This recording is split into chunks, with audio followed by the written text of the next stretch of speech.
el último momento del programa. No, nosotros lo que queremos es ponerle un poquito de onda porque ahora nos vamos a poner serio y seguramente en tu relato y en tu No, si te pones explicación serio la economía, no es económica para me ponerse pone serio. mal, o sea, me va a poner mal. Yo me voy a ir de acá después de escucharte, no sé si encarar para el indio y clac, un clavado directamente al mar o no. Porque vas a tener muchas cosas para explicarnos, ¿sí o no, Danielito querido? Y algunas cosas puedo explicar, otras cosas están en el arcón de las incongruencias, ¿no? Que son muy difíciles de explicar. Tal cual, tal cual. A ver, ¿por dónde empezamos, Daniel? Porque te voy a preguntar, en principio, que... porque pasaron 6 meses y pasó de todo económicamente en 6 meses. Arrancamos con una devaluación feroz. Y después, ¿qué análisis haces de las medidas que ha tomado el gobierno Macro y que obviamente eh, perjudican a las provincias y a las ciudades también?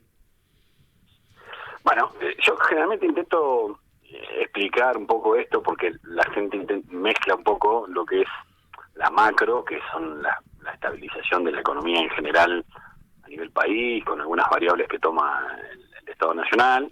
Después está la economía de las empresas, o sea, las variables económicas de los estados provinciales. Después está la economía personal de las personas, o sea, del día a día, que afecta más la inflación, los ingresos y demás. Y después está el mercado financiero, que es donde este gobierno en particular presta especial atención, porque los mercados votan, según ellos, todos los días, digamos, ¿no? Uh-huh. Entonces, ¿Y ¿por esos dónde mercados, arrancamos? le están soltando la mano a Milei? Y la tendencia de este último mes se dio vuelta completamente el mercado financiero, porque si uno toma el riesgo país como uno de los indicadores que le presta especial atención y que requiere que el Ejecutivo Nacional baje sosteniblemente el riesgo país, porque todas las políticas que están implementando son para reducir el déficit y mostrar sobreactuar, que la Argentina concurrirá a los mercados voluntarios de crédito, pero habiendo ordenado todas sus variables del déficit fiscal, del ajuste y de la motosierra, de la licuadora y toda la sarta de cosas que se dicen. El mercado en estos 8 días de junio se dio vuelta completamente.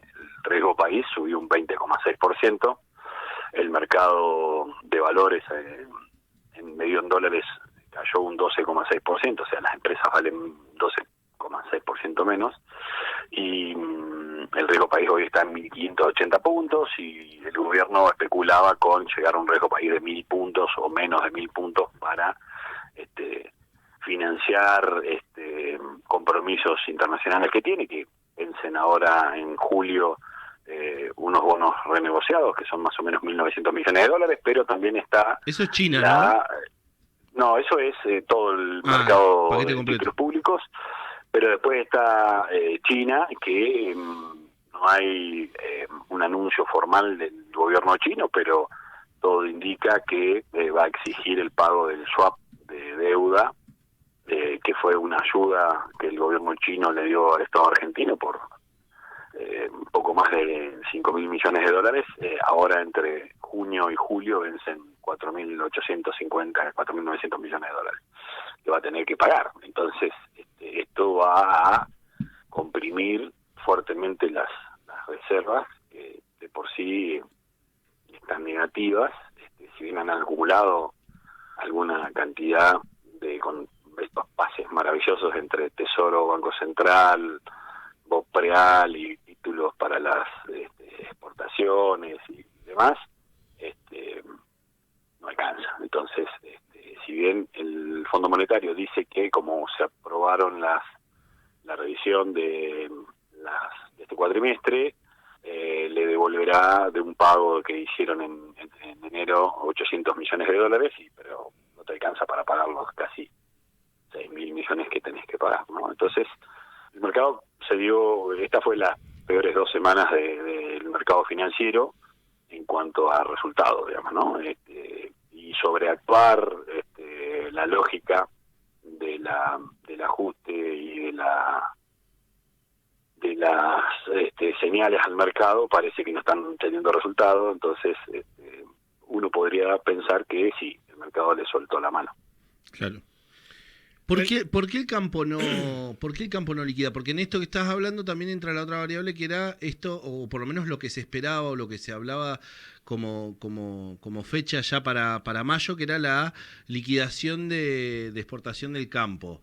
Y se viene hablando de que no está liquidando a los mismos niveles que el año pasado, que la plata, que los dólares que se necesitaban de esa parte no están entrando.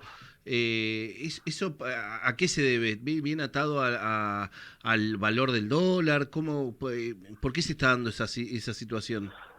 Bueno, en realidad viene en sintonía con lo del año pasado, la liquidación del mercado, y el mercado tiene dos componentes, el mercado agropecuario, digamos, ¿no? El productor y el exportador, son distintos.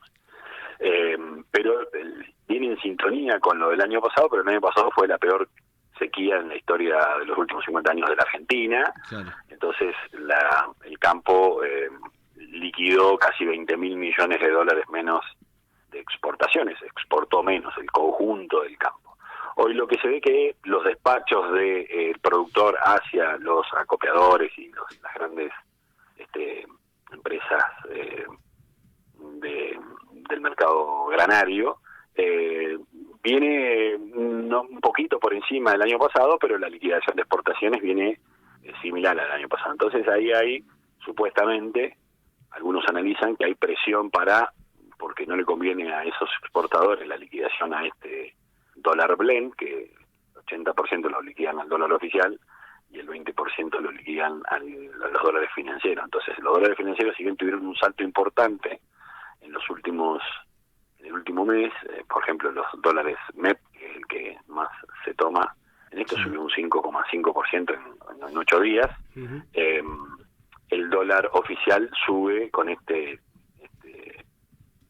2% mensual, y el mercado y todos los analistas más ortodoxos y libertarios del mercado, de los economistas, dicen que el dólar está retrasado, el dólar oficial está retrasado. Esto es siempre también, hay que tomarlo con pinzas, que es retrasado, que no. Eso te iba a preguntar, ¿a qué se llama dólar retrasado? Y que todos, el conjunto de los exportadores quieren que cuanto más alto esté el dólar, más pesos se hacen, y sus costos locales están la mayoría sujetos en pesos, otros no, pero la mayoría están sujetos en pesos. Entonces tienen un costo menor y tienen un diferencial de ganancia fenomenal, solamente por una cuestión, no por una cuestión de productividad, sino no por una cuestión de salto del tipo de cambio. Esto siempre sucede así, y siempre hay presiones de los exportadores para que el dólar se dispare y de los importadores para que el dólar se planche para importar. Hoy lo que tenés es también una caída fenomenal de las importaciones por dos factores. Un factor es que el gobierno no está largando dólares para importar, le hace conseguir esos dólares a los importadores a través de los dólares financieros, que están a una brecha del 40% del dólar oficial, entonces un 40% más caro. Y por otro lado hay una caída fenomenal del consumo. Entonces la Argentina durante este año importará y exportará. El mercado pensaba que iba a exportar con un gobierno un poquito más racional. Iba a haber un salto de exportaciones y en sintonía importaciones. Bueno, hoy hay una caída de las importaciones muy grande, con lo cual hay un superávit entre la balanza comercial, pero las exportaciones están primarizadas. Entonces, al caer algunos precios internacionales de algunos commodities, como el petróleo y la soja y otros mercados, más allá de que el año pasado hubo una sequía fenomenal y la Argentina exportó mucho menos, este año parece que la balanza comercial va a ser un poquito más alta, pero no en los volúmenes que imaginaba el gobierno. Claro. Dani, más traído al terreno, a doña Rosa y a don Pepe, ¿Cómo continúa todo esto? Porque la realidad es lo que uno ve en la calle, que es lo que vos bien decías al principio. No alcanza el mango, va a haber otra devaluación, todos miran el dólar está planchado, sigue subiendo el combustible, eso repercute en la suba de un montón de cuestiones, ni hablar de la quita de subsidios en los servicios. Digo, ¿cómo continúa? ¿Cómo vos creés que continúa todo esto de acuerdo a tu análisis y a tu experiencia?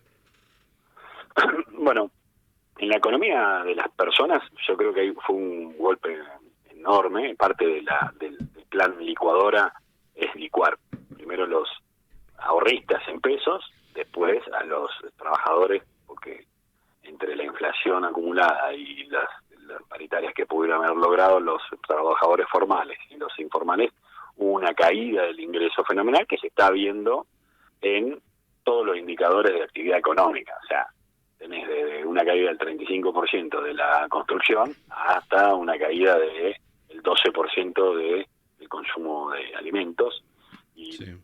Y este gobierno habla de las fuerzas del mercado que regulan y que se autorregulan.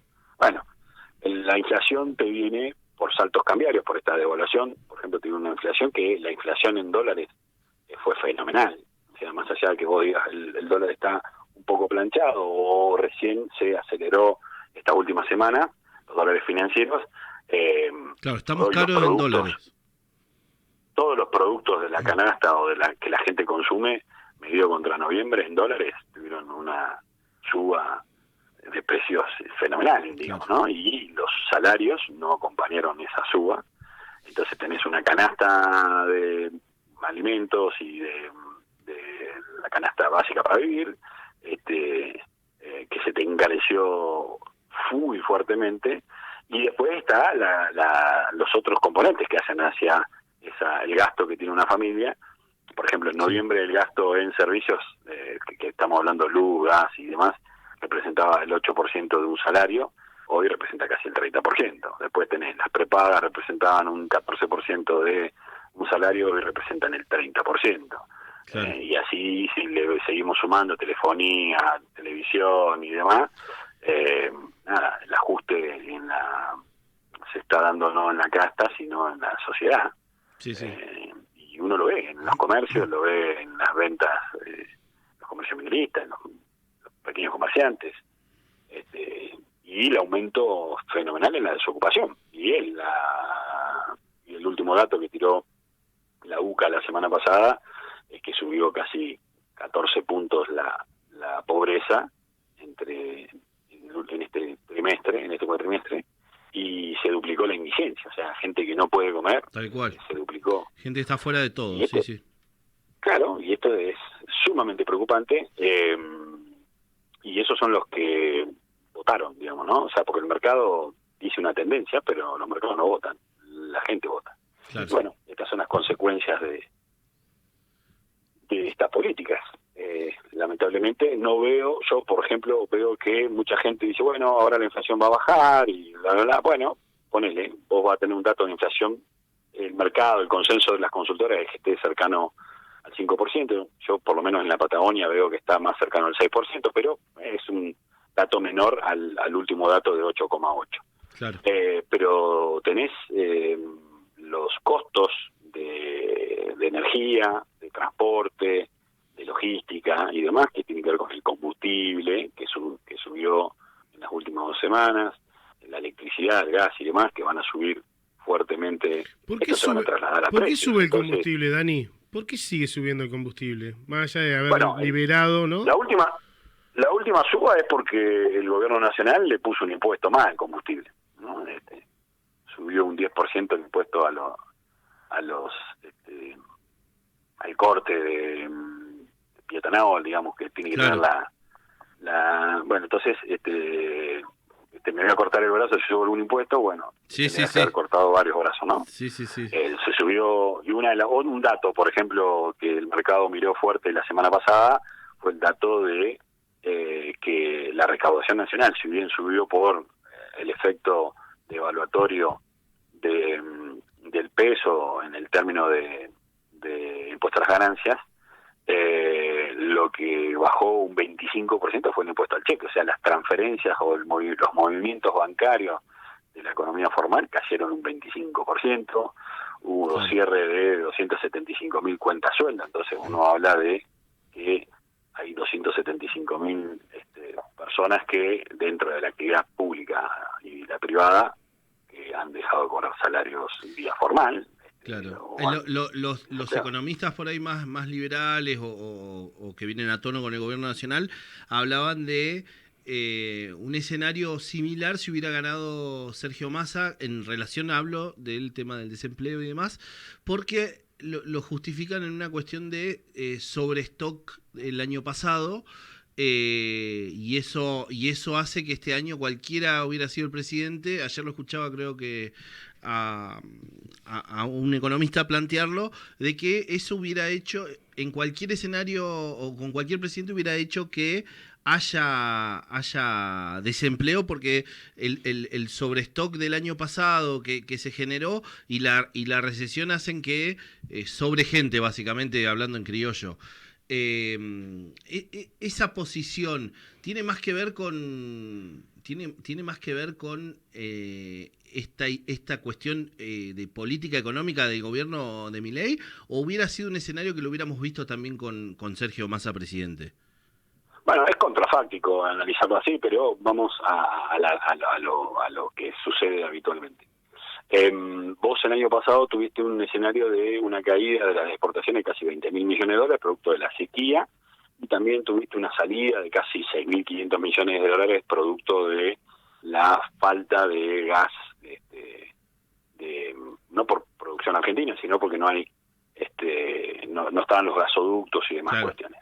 Entonces vos imagina por un momento que tenés una mejora sustancial en el mercado de las exportaciones, no tuviste una devaluación tan fuerte, ponele en un momento, y dejaste de importar 6.500 millones de dólares de gas, ¿no? Habiendo terminado el gasoducto. Claro. Bueno, el gobierno tomó una decisión, no vamos a continuar la obra del gasoducto Quilmes. Bueno, claro, listo. Te ahorraste 50 millones de dólares en las plantas de compresión, pero tú terminaste gastando 500 millones de dólares importando gas. Entonces, yo creo que si bien el consenso de casi todos los analistas en las finanzas públicas hablan de que el Estado Nacional iba a hacer algún ajuste o reordenamiento, o ¿por qué? Porque había un montón de variables de la economía que debían ponerse en caja. En un año eleccionario generalmente no se hacen estas correcciones, claro, porque la gente las toma a mal, digamos, y eso va en contra del Ejecutivo, pero vos paraste la obra pública un 100%. Yo no me imagino otro gobierno habiendo parado la obra pública un 100%. Claro. Tampoco sea de Cambiemos, o sea de peronista, o sea Massa, o sea Bullrich, no veo con otro gobierno el tamaño de la caída de la actividad que se está viendo hoy. No veo, y creo que este gobierno no tiene la sensibilidad que podría tener otro gobierno, pero no la sensibilidad social para atender a los planeros y todas las cosas estas que se dicen a veces, sino la sensibilidad de ver la economía, o sea, de ver el gobierno privilegiar el empleo argentino, digamos, ¿no? Claro. Hay gobiernos que dicen, agarremos las importaciones, entonces, y bueno, ¿y esto que te perjudica? Y bueno, aquí tenés 1 millón de desempleados. Bueno, no me importa. Bueno, claro. No creo que haya otras expresiones políticas que tengan esta mirada actual. Que había que ordenar un montón de cuestiones de la macroeconomía y del gasto público, es verdad. Que había que, pero hay formas de hacerlo. Ahora, cuando dicen no, hay que darle tiempo porque va a acomodar, cuando viste que están todos con esa, no, hay que darle tiempo, va a acomodar. El problema es esto que vos estás diciendo, me parece. ¿A costa de qué? ¿Esto se puede revertir o ya es un viaje de ida? Lo social y económico, te pregunto. Dependerá de la sociedad. Yo creo que la sociedad está teniendo una tolerancia nunca vista, y esto se aprovecha fuertemente por el gobierno nacional, ¿no? O sea, en otro contexto, digamos, por ejemplo, yo doy un ejemplo desde el punto de vista financiero. En el año 2001 había un escenario de ajuste, digamos, y se planteó presidente de la Rúa dijo, bueno, llamó a López Murphy, dijo, bueno, ¿cómo ordenamos esto? Bueno, tenemos que bajar un 13% del gasto público. Entonces bajamos un 13% los salarios de los docentes, un 13% los gastos en las universidades, un 13% el pago de jubilaciones, ¿no? Tal cual. Nominalmente. Entonces, como había una economía dolarizada, era vos cobrabas $100 y iba a cobrar $13 menos. Y la gente reaccionó muy mal a eso. De hecho, fue el breve, le dicen a López Murphy. Claro, sí. Bien. Y después vino Cavallo, y Cavallo dijo, bueno, no, voy a conseguir el blindaje, no sé si se acuerdan, que era un préstamo al Fondo Monetario, y bla, bla. Que nunca llegó. Y esto explotó, hubo un corralito, una licuación, o sea, explotó una política similar, explotó de una manera muy fuerte. Acá se hizo al revés, acá no te dijeron te lo vamos a ajustar nominalmente. Acá te ajustaron el salario de las personas entre un 15 y un 23%, por el efecto inflacionario. Entonces, vos, el gasto en el 60% del ahorro que tuvo el Ejecutivo Nacional, lo explican las jubilaciones. Entonces, ¿por qué el 60%? ¿Por qué? Porque hubo una caída del ingreso de los jubilados, fenomenal. Pero como cobras un poco más, no es que nominalmente cobras $13 menos como cobraba un jubilado en esa época. Vos cobrás, no sé, 200.000 pesos, ahora cobras 300.000. Sí, pero la inflación fue... Claro, Sí. Entonces, te ajustaron por inflación. Claro, como que la gente no termina de tomar dimensión de real de los números de su economía particular. Porque vos nominalmente ves que tenés más. Ejemplo, vos tenías $1.000.000 de plazo fijo, ponele, en noviembre. Y tuviste una inflación acumulada de noviembre a hoy de casi el 130%. Y la tasa de interés te pasó del 110 al 38. ¿Qué te hicieron con tu plata? O sea, ese $1.000.000 claro, ajustado por tasa de interés, hoy no llegaría a ser 1.400.000, ponele, ¿no? Pero la inflación fue del 100. Entonces, con ese 1.400.000 que tenés en el costo, no comprás la mitad de los bienes y servicios que comprabas en noviembre del año pasado. Entonces, claro. te quitaron plata de tu caja de ahorro, de tu plazo fijo, te quitaron plata. Pero como vos, ese es el ajuste nominal, porque tenés la economía real, bueno, entonces, hicieron un mega ajuste similar al del 2001, al que no pudieron hacer en el 2001 y que terminó en el corralito y demás, de otra manera. Y la gente no explotó, no salió a cacerolear y a decir que están incautando los depósitos. Y te lo dicen en la cara. Vamos a plan licuadora. Claro. Licuamos los pasivos en pesos. Los pasivos en pesos, las letras y todas esas cosas, los plazos fijos y demás, hay gente que tiene depósitos, digamos, ¿no? O sea, que pudo ahorrar. Te licuaron los ingresos. Vos cobrabas X cantidad de plata, te subieron los salarios, no sé, un 40%, pero la inflación fue del 100%. O te subieron los salarios un 80%, pero la inflación fue del 100%. Claro, siempre corriendo de atrás. Sí, muy de atrás. Y la vas a seguir corriendo de atrás. Sí, yo creo que es imposible, ¿viste? Cuando vos escuchás a gremialistas que quieren una paritaria, no, porque está muy lejos de la inflación. Yo creo que hasta empatarla te diría que es prácticamente imposible. Y sí, pero también vamos al otro punto para el que tiene un comercio, ¿no? Entonces vos decís, bueno, yo vendo hoy, tengo una caída de las ventas de un 30-40%.